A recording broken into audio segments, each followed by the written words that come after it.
Well, I think that startup companies get born a lot of times out of frustration. Frustration with your current employer, frustration with products on the market, frustration that there are customer needs that are out there that are not being met. And I think all of those went into the formation of Axon.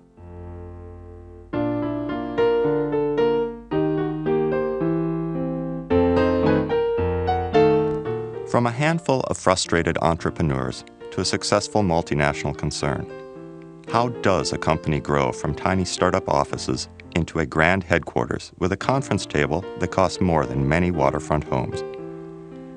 The fact is, our people make the difference. And never mind that everyone from Amway to Jiffy Lube says exactly the same thing, because in our case, it's actually true. Really.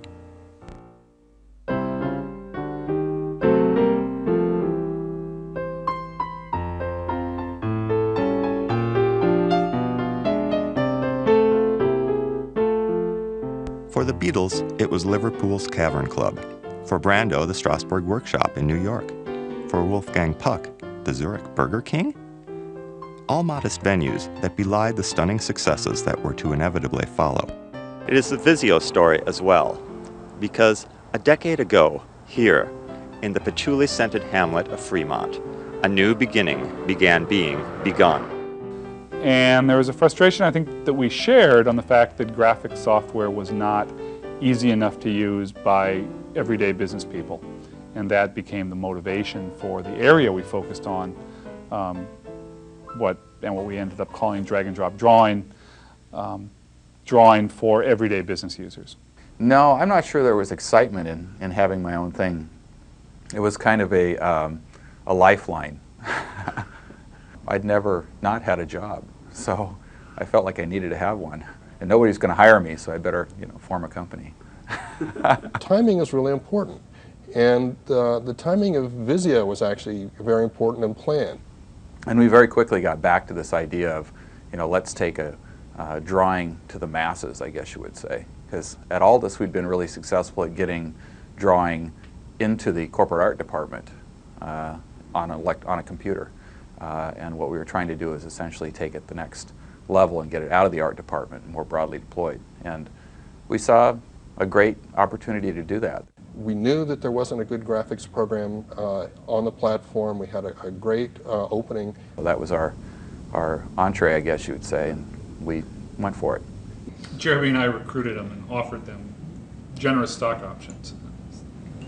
He offered us a 20% pay cut, so we jumped at it. Yeah, it was like a pay cut. And we don't benefit, so yeah. How could you turn down? No, we paid your Cobra.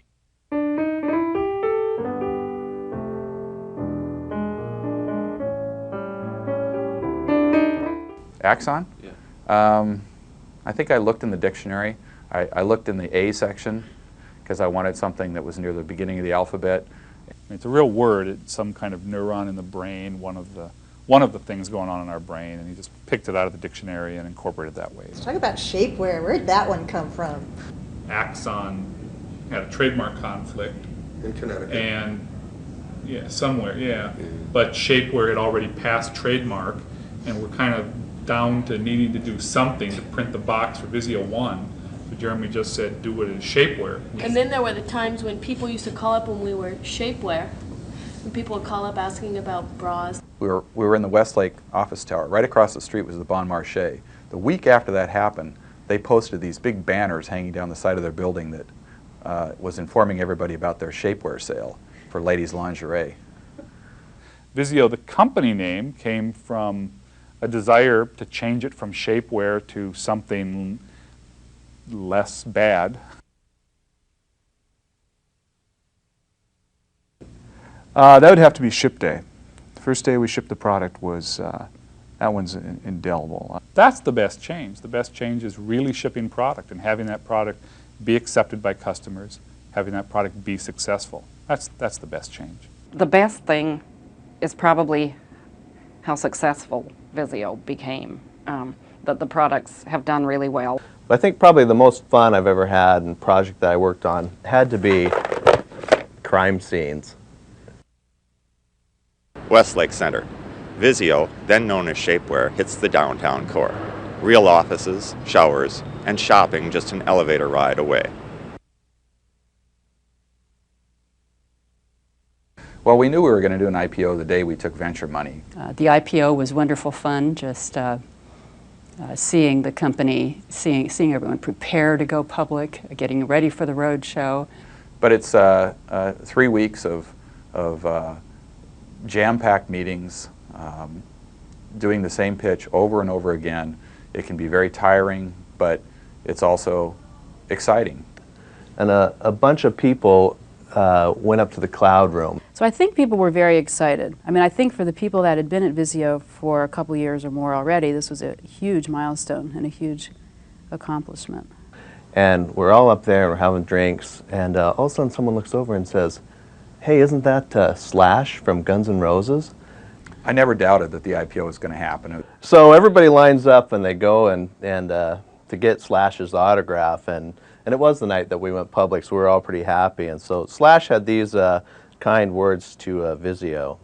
It says, "To everybody at Visio, congratulations, all the best, Slash."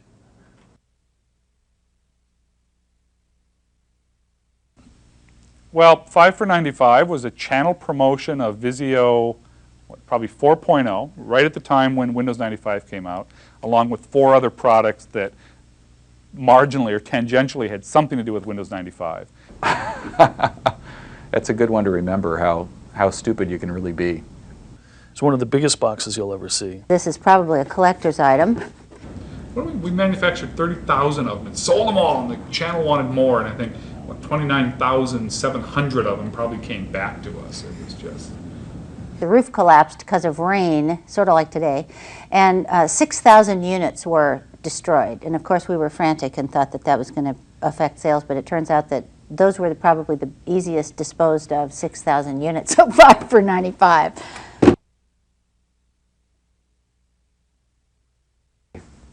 Gary was fantastic, the idea man, and everything was big. Huge, as a matter of fact, I think was the common word. Huger than life. Huge. Oh, huge. It's huge. He was huge. Gary, you make toilet paper sound exciting. I mean, he's just had this incredible passion about so many things, and he was so exciting. It's huge. It's huge. Huge. It's a huge opportunity. Mr. Enthusiasm, everything was huge. He was a tremendous cheerleader for the company, and I miss him.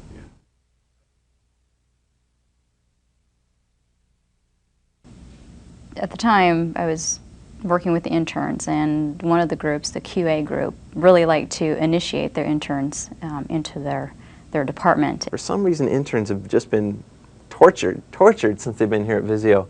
This particular day, their target was Jonathan Clay, and they just decided that they were going to tie him up in a chair. One day I heard a pretty big commotion across right on the other side of the cubes for me, and I went over there and grab him, put him in a chair, and they tied his arms and his feet to the chair with the cable ties. Then taped his mouth, and they were kind of wheeling him around. It was kind of funny, you know, no big deal.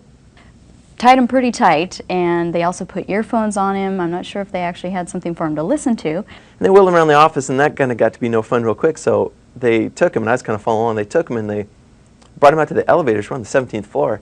And they opened the elevators and pushed the button, and he pushed him inside and pushed lobby and left, and just left him, and went back to their seats. And so down he goes, down in the elevator. And when the door opened up, he was there and snapped a great picture of him. And the sign said, "Hi, my name is Jonathan. If I'm lost, please return me to the 17th floor, 520 Pike."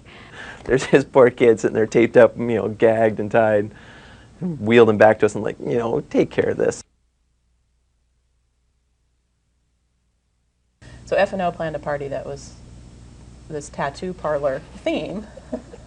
So that was a really fun party.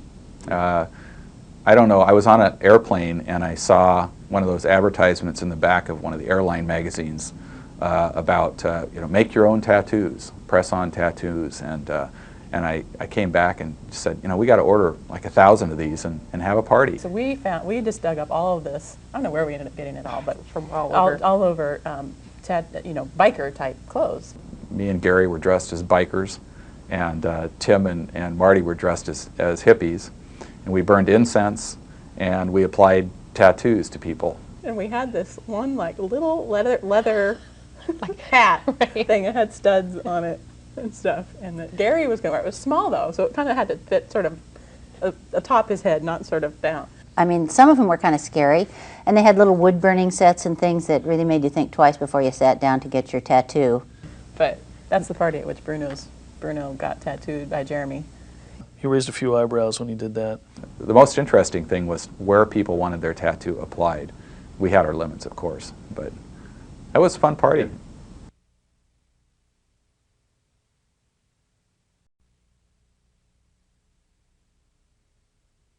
Power lunch or MSG buzz, whatever the reason, you could count on Happy Teriyaki, a place where you could confidently say, yes, I'm worth a $3.95 lunch. Oh, loved Happy Teriyaki. Oh, ate there all the time, a couple times a week. I miss Happy Tea. I love Happy Teriyaki. Oh my God. Gyoza, the Happy, oh yeah. Happy Teriyaki is very tasty. I think in the Corporate Giving Committee we gave money to the Happy Teriyaki Addicts Fund, which is for the people who become addicted to the hot oil and grease, for the hot and spicy teriyaki there. You could smell it down the hall and the next floor up, I think. That place was disgusting. I don't know. If that's the one I'm thinking of, which I went there every once in a while, I don't know. I never knew if the meat was chicken or rat. I just couldn't tell. There's a group of guys, all the old AEs, and no matter what they say, they went there every day for lunch. Those guys, for like a month, they went there every day. $6.27 was the 50-50 combo, half hot and spicy, half teriyaki. I would make special road trips from here to Happy Teriyaki. I would. Are they still in business now that we're out of there? Good question. I remember thinking, like, my first Friday, people were walking around with a beer at 3, and I was like, you mean I could drink a beer at 3 just because it's Friday? And I was okay with that. I mean, that, you know, that was one aspect of the company that I really enjoyed. I'm going to be politically correct here, so I got to think about this. Yeah, what do you think It's overdone. Is it? Oh yeah, yeah. It was. I was at the Dublin party last Friday night, where you don't have that same, well, you don't have anything near that level of political correctness. Yeah. I kind of like Bud Light. And my thought is, you know, it's, I don't know, the elixir of the gods for the most part. Ooh, censor! There's two big differences between the Irish parties. I guess I should say European parties, because they had the European people there too, but the European parties and the American parties. And that is, in Europe, first of all, they don't care if you drink too much in front of your boss. Places around. Oh, right. So I'd like to get your kind of feedback on that. It's a key one. Yeah. And second, forget about sexual harassment. That's not an issue. So consequently, the parties are a hell of a lot more fun. Everybody pick up your glass and drink now.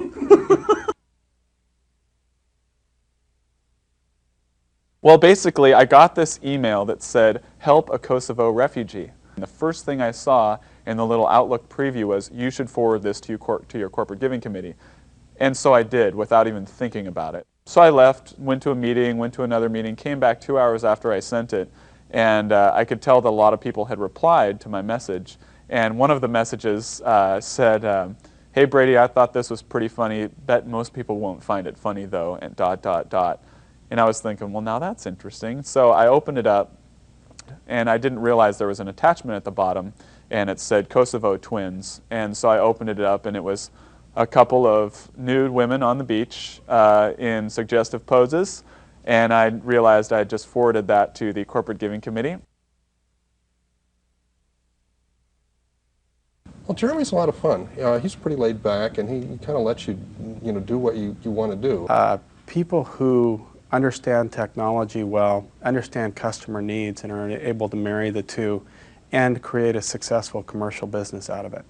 He and Ted both have created a company that has encouraged, I think, life and family balance with work. He asked people, what else do you do in your life? Like, he wanted to be sure that people had some life outside of work. I mean, the word I think that pops to everybody's lips usually is analytical. In the beginning, being impressed with Ted Johnson's not only ability to understand technically how things work in our industry, but being sort of the Jay Leno of the software industry, as we used to call him when he first started doing presentations on the company.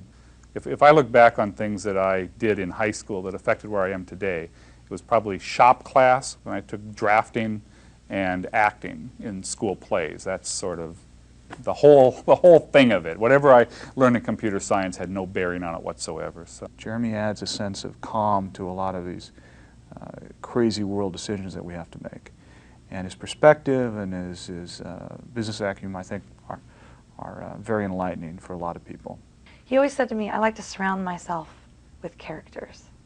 Really, he just continues to impress me because he doesn't get caught up in the fact that he's a president and a CEO. He's just an incredibly nice, honest guy who does what he does really well. But I don't think he realizes how much it's impacted so many people. Oh, I'm not as good as they think. Look, all I did is come up with an idea and find good people to help make it work. And it's worked really well. I think of Christine Hansen. Oh, absolutely. Christine, Absolutely. Absolutely. So she put the veil on her head and actually sat at her cubicle with this wedding veil on and was laughing how she's pure as the driven snow. And Ask Christine that if you're interviewing. Say, Sue Casey wants us to ask you about the milk dud story, and just watch her. Revolves around a milk dud. Yes. Something to do with leather and chains and whips.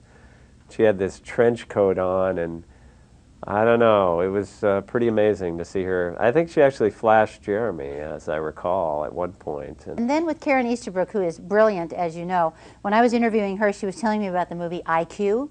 So I write the movie down, IQ, with a question mark, like maybe I'm going to see it. So what's written on her resume paper is IQ with a question mark.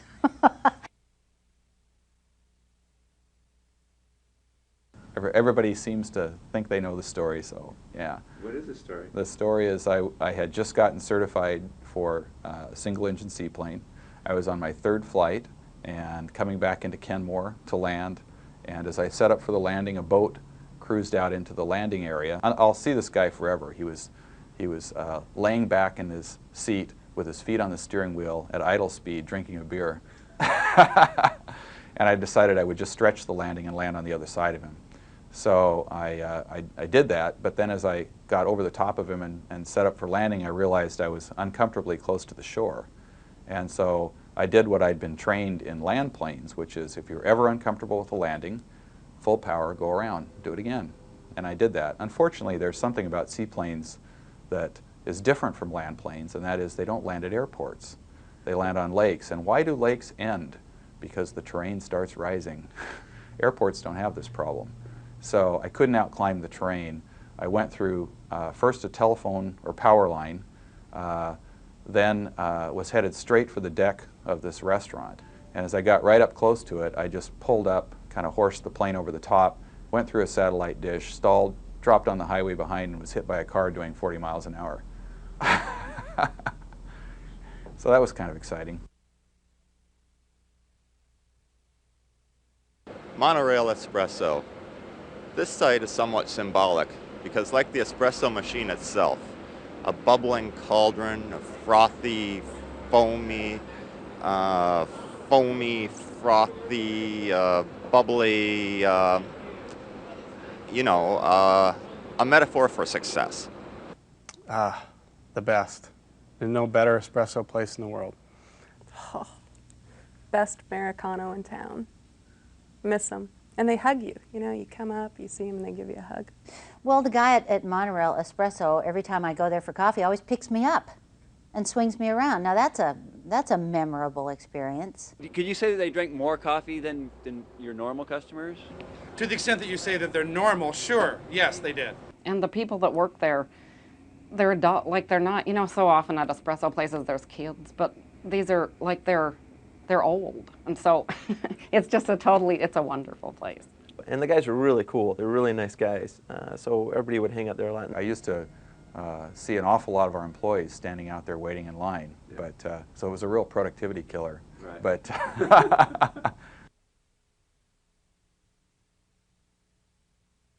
you go through several rounds of interviews here. I mean, there's a lot of people you have to talk to. And in the second round, one of the people I talked to was Christine Hansen, who I think you might also be interviewing. But we had this huge conversation during our half-hour interview about menopause. And that was really... Oh, Connie, that's the hot flashes. Did she tell you? Yeah. I think menopause, that might have been my main reason for coming. Being a mature, seasoned woman, and Connie herself, not quite as seasoned as I am, but she was sitting there fanning herself, and I was thinking, I said, geez, must be a hot flash. And she said, well, as a matter of fact, it is. It was okay and valid in an interview session to talk about, life issues, not just kind of professional issues or whatever. And that had a big effect on me. I was really thrilled with that. I've never forgotten that. I was really impressed. For Egypt, it's the Sphinx. For Paris, the Arc de Triomphe. Now Seattle has its own skyline signature, the Visio building, announcing itself to the world with all the fanfare of a bumper sticker. I walked into my office and my manager called me and said, so what do you think? I said, well, about what? And he said, well, the acquisition. And I thought, well, who have we bought now? Then he told me, and I, of course, went into total shock. My hands started shaking, and at first I just couldn't believe that they had done this to me without asking my permission. The acquisition, again, it's like sort of that same thing of the good and the bad. I think the acquisition is really good for Visio and the technology, but it's sad about Visio stopping to be, because it is a really nice place, and I think it won't happen immediately, but eventually it will become like Microsoft, and I think that's a big loss. It is a great validation of the value that was created by all of the employees of Visio, everyone who has worked so hard on Visio over the years. I think one of the execs said it best is that right now we have about 3.5 million users of our product, and probably in a year we'll probably have 10 million users. It's been a fun ride. That's all I'm going to say. It's been a fun ride. It's been an incredible ride, thanks to Visio. Because looking back on it, it's been a great ride. It's been a pain in the ass and frustrating and wonderful. But all in all, I love being able to stand back and say, huh, look what we did. This is awesome. It's been an amazing ride, and sad to see this chapter is almost over, but excited for the product. It's a big change, and it's the end of the company. So I'm sad about that. On this site, in 1990, a seed known as Axon Corporation was planted, which blossomed into shapewear, then ripened into Visio, and was ultimately picked off by Microsoft. It was... I'm sorry. The end.